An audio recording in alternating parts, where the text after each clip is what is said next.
Right. What's up, my good people? Welcome back in to the Bully Boss Show on Sparks TV. I'm your host, Nino Sparks, aka the Mid-Range Bully. Now, we're back. First round of the playoffs is here. I'm here to break it down like a fraction as always and make it all make sense. But before we get started, as always, if it's your first time tapping in, or maybe you've tapped in before, go ahead, tap that like, tap that subscribe, tap that notification bell, stay tapped in.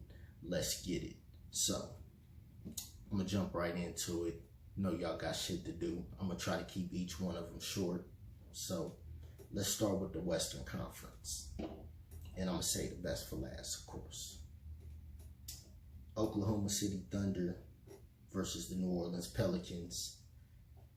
Oklahoma City Thunder beat the New Orleans Pelicans game 1. It's a pretty close game. Came down to that last shot by CJ McCollum. Maybe he should have gave that to Trey Murphy. Either way, I don't know what Zion's health is looking like. I'm going to have to go with the Oklahoma City Thunder, and I'm going to pick them in 7, just out of respect for the New Orleans Pelicans. Moving on to the Clippers versus the Dallas Mavericks. Clippers was able to beat the Dallas Mavericks in game 1. As much as I hate to do it, I'm going to roll with the Clippers.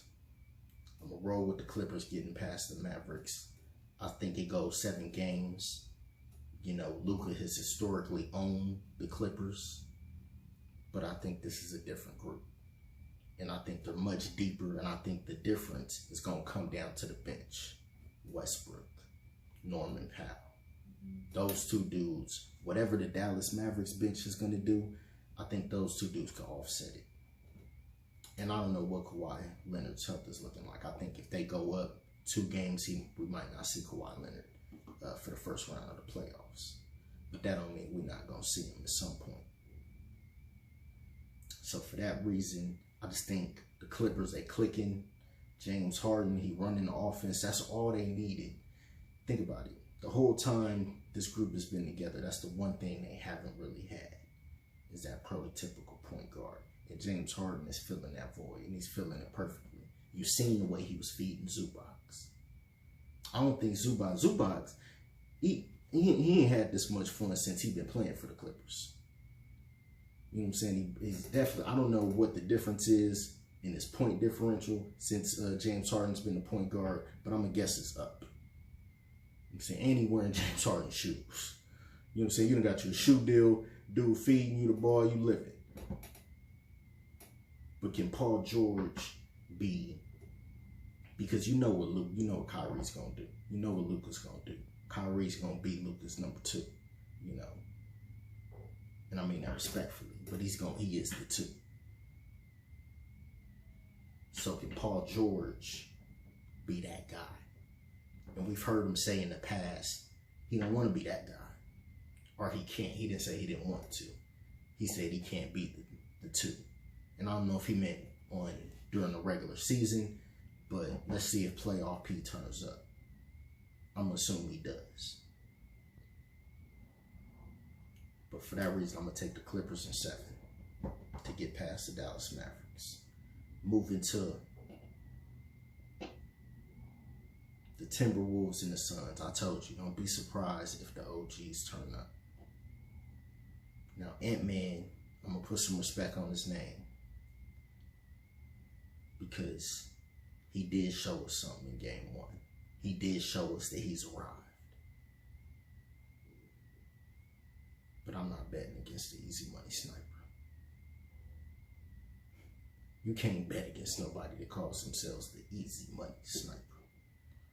Now we might be thinking, hey, maybe Timberwolves just have a better team. They are the larger team. That's apparent. But I'll put all my chips to the table when it comes to the ring. I'm sorry. So for that reason, I got the Suns in 7. And Devin Booker ain't no slouch. Neither is Bradley Beal. Now, me personally, I don't think Bradley Beal really fits on this team.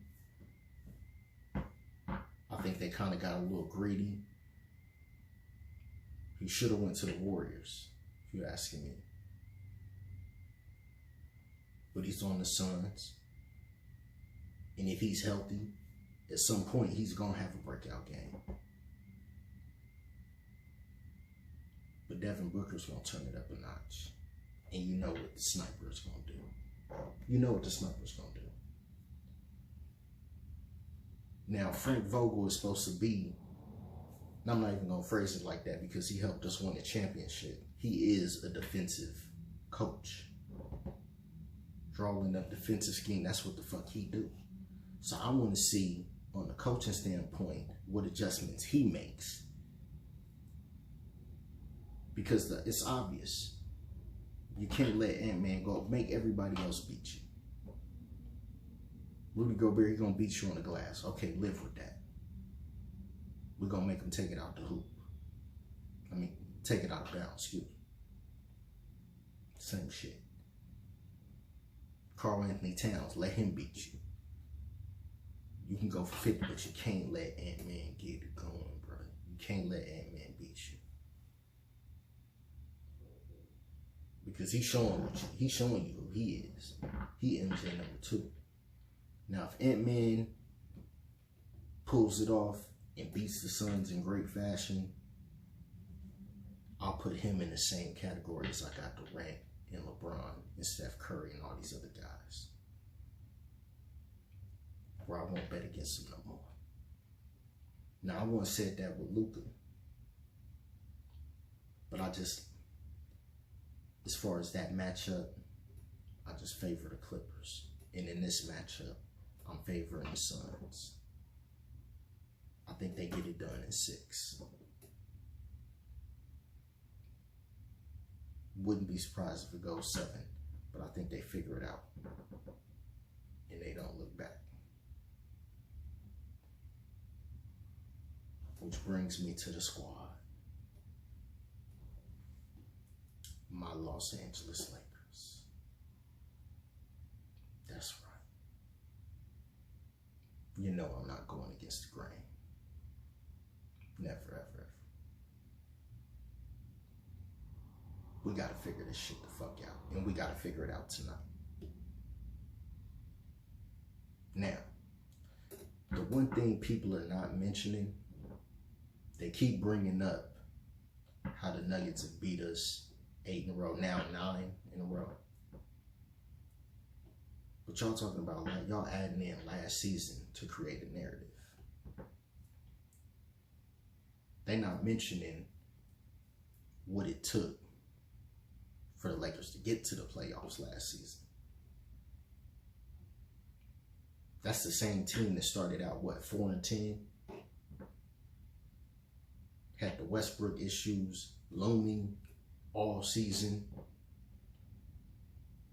Rob Pelinka pulls off a magic trick, finds a way to get rid of him, puts a whole new team together. They hit the ground running, but got to make up for lost time.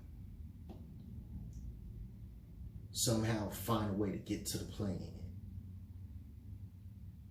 Win the play-in. Get to the playoffs. Win 2 matchups and get all the way to the conference fucking finals. What was left in the tank after that? It was still a new team. You do all that just to go up against the team that have been clicking all year on all cylinders. And have their whole fucking roster. Which was a better roster than the one they got now, if you ask me, but it remains to be seen. Got arguably the best player in the league. And you going up against an aging LeBron, Anthony Davis, who was in and out of the lineup. And a cast of new folks. And some young guys. That's the team they swept. Now, as far as the ass whooping they put on us during the regular season, The Lakers haven't been healthy. The Lakers have been the most injured team all season. That's another narrative they're not bringing up. Ain't had a full roster all season. They ain't seen our whole squad all season. They seen what we put out there, what we had. And we still ain't all the way healthy. We got at least 4 guys that's on the injury report. How many guys they got on the injury report? But this is what we got. So what's the keys to victory tonight? Jokic is going to do his thing. But can our backcourt beat their backcourt? Because you know what the front court going to do. AD's going to do what he does. He can't stop Jokic, but Jokic can't stop him either. So they're going to have to offset each other. I need a 40 piece from AD. Because Jokic going to get 30, 11, and 10. Or excuse me, he going to get 30, 11, and 13. Something like that. That 13, them 13 assists, that's the part that you got to attack. If you the coaching staff. You can't let him be the center and the fucking point guard. Football now, that'd be like the quarterback being the wide receiver. That's like some Lamar Jackson shit. I'm gonna be the quarterback and the wide receiver and the running back. You can't let him do all of that. You gotta make Jamal Murray be the fucking facilitator. Make him be the point guard. Yo, you gonna get your 30. We can't do nothing about you getting your 30. We can't do nothing about you getting 11 rebounds, but fucking 13 assists, 10 to 13 assists, we can't let you get that. And D'Lo and Austin Reeves. It's time. It's time. Because everybody bringing up D'Lo, oh, he playing for the contract. He playing for his life, basically. Playing for his contract, his NBA life. He playing for his contract. Austin Reeves, you on that same boat, player. Because depending on how we go out,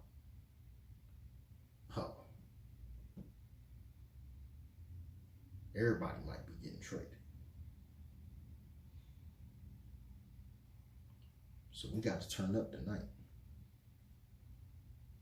I need your all. Rui, I need your all. I need you in the 20s tonight. You got to be better than Aaron Gordon.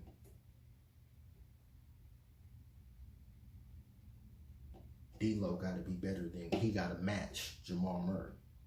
I don't know about being better, but he got to match. He got to do what he's been doing since the trade deadline. And Reeves, you absolutely have to be better than KCP. It's that fucking simple. With that being said, I see the Lakers get the dub tonight. And this shit gonna be over in 7. We taking that. Pause. Which moves us to the Eastern Conference. Heat and the Celtics. Now, I've religiously said that Jimmy Butler owns the Celtics. He owns the Eastern Conference. But it don't look like that's the case right now. It don't look like, I don't know if he's coming back, if he's not. If he needs surgery, I don't know what's going on. But if he was healthy, I'd be taking the Heat. But out of respect for the Heat culture, which I respect, this shit probably gonna be over in 6. That's being nice. The Celtics could easily sweep them. And that's about as much love as I give the Celtics, who look like the clear-cut favorite. Not just in the East, in the whole shit, the whole playoffs. They got the best starting 5 in the fucking league. Now they bench, it's cool. but they got the best starting five you could have. So Celtics in 6, probably 4. But out of respect for the Heat, 6. Brings us to the Cavaliers and the Orlando Magic. Cavaliers beat the Orlando Magic in game 1. But it was a good game. The problem with the Orlando Magic, they don't got enough offense. They got guys that can score the ball, but they don't got enough guys that can create a shot. You would think Cole Anthony is that guy. He can do it a little bit. Markelle Fultz could do it a little bit. Suggs could do it a little bit. Paolo Banchero can do it a whole lot. Franz Wagner could do it a little bit, but they don't have T. Ross. Man, where you at? He would have been nice on the squad. And I like the Orlando Magic, but I just feel like they outgunned. And the Cavaliers, that backcourt, we're going to see what they really about in the next round. But I got to take that backcourt.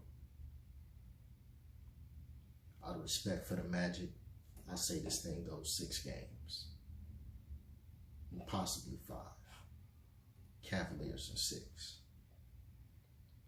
Brings us to the Bucks and the Pacers. This is probably the most interesting excuse me. Probably the most interesting game in the Eastern Conference, or series, excuse me. The Bucks and the Pacers. Because a lot of people are talking about how the Pacers are going to run the Bucks out of the gym. They got the fastest pace in the league. I think one of the top offenses. I don't know if it's the top offense. But they got a really, really good team. But the thing is, the game slows down in the playoffs. And you've seen that in game 1. The shit slows down. Now, they're going to be able to do their thing, especially when they get to their gym. They're going to run. They're going to get out and run. But do they got enough offense in the half court? We know Tyrese Halliburton, he can create, but a lot of that creating comes in transition. The Bucks are a big team. And I think the difference is going to be guys like Bobby Portis. And I think Dame is about to put y'all on notice. Don't let Giannis fuck around and come back. Now, at some point, Doc Rivers is going to be challenged to coach and make adjustments. I don't know that he can. He seems to just get good players and let them play. Not saying that he doesn't coach at all.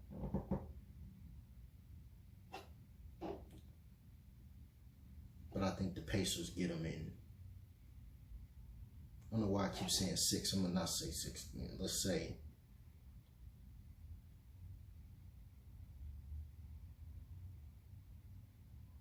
I think the Pacers will get a game at least. Maybe they can make it a series. Yeah, fuck it. I think the Bucks get them in 7. Which brings me to the Knicks and the Sixers. I'm picking the Knicks. Knicks in 6. Jalen Brunson, the best point guard in the Eastern Conference, maybe the league. Jalen Brunson is going to the Eastern Conference Finals. Jalen Brunson should be the MVP of the league. But you're not going to give it to him. He ain't even finished in the top 3. Luka, Shea, and Jokic. Okay, I'll give you Jokic. I'll give you Shea.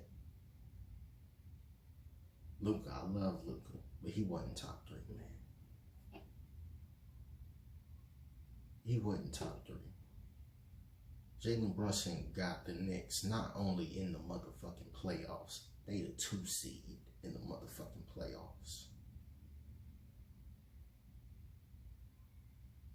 Jalen Brunson went from being, I don't need to keep repeating the same shit. He was a bench player that y'all didn't think, that the Mavs didn't think was good enough to be paying $100 million for a 6-man. And for whatever reason, you didn't think he was good enough to start a side next to Luka over Tim Hardaway. So he goes and gets the bag from the Knicks. And they wondering, is he worth that bag? He shows he's worth that bag and more. Is he an all-star? He's an all-star. Is he an MVP? Should be the fucking MVP. You're not going to give it to him this year. You're going to have to give it to him next year. You about to let Jokic steal this man's MVP. That's crazy. That's fucking nuts. I hope Shea gets it instead. But I'm taking the Knicks over the Sixers.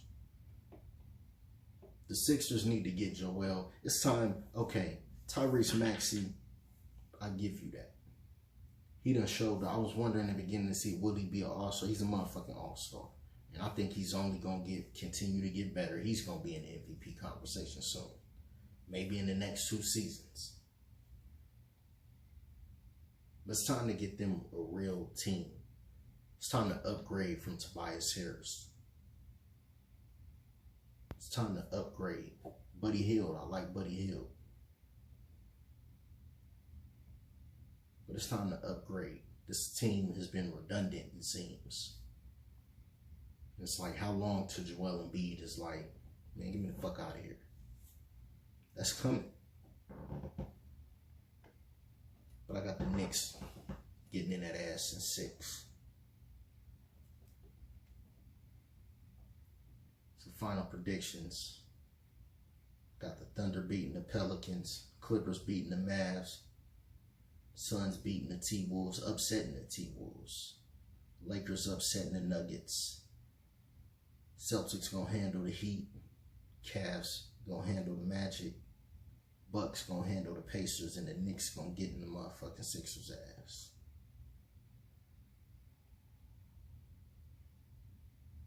We'll see how it all plays out. That's all I got for free. Y'all let me know what y'all think in the comment section. Who y'all taking in each series and why. I'll tap back in later.